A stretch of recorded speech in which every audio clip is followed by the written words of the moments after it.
అందరికీ శుభోదయం. ఈరోజు మనం నేర్చుకోబోయేది సరళ పదాలు. సరళ పదాలు నేను అర్థం అవడం కోసం, ఈజీగా రావడం కోసమని నేను ఈ వేలో రాసా. ప ప్లస్ డ ప్లస్ వ, పడవ.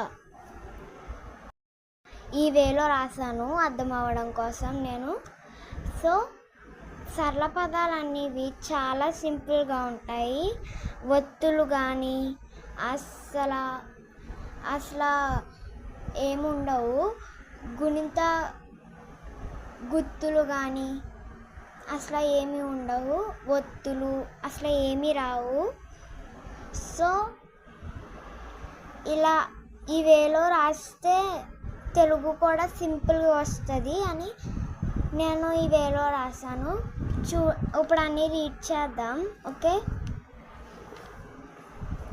ఫస్ట్ వన్ ఈజ్ ప ప్లస్ డ ప్లస్ వ, పడవ.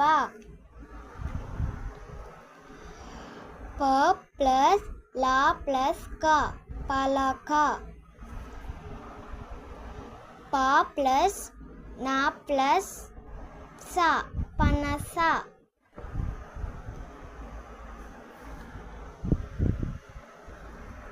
క ప్లస్ ల ప్లస్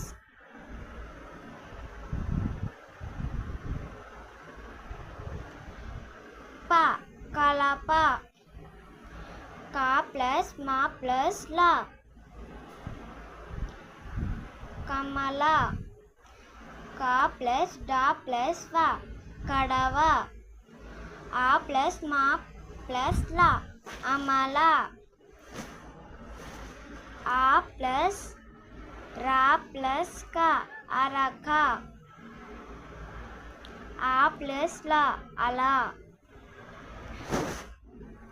జ ప్లస్ డ, జడ. జం.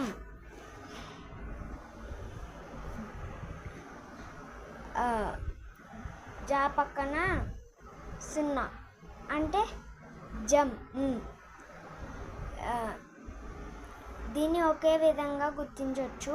సో జం ప్లస్ ట, జంట. జ ప్లస్ ల ప్లస్ జ, జలజ. మం ప్లస్ చం, మంచం. హం ప్లస్ స, హంస. త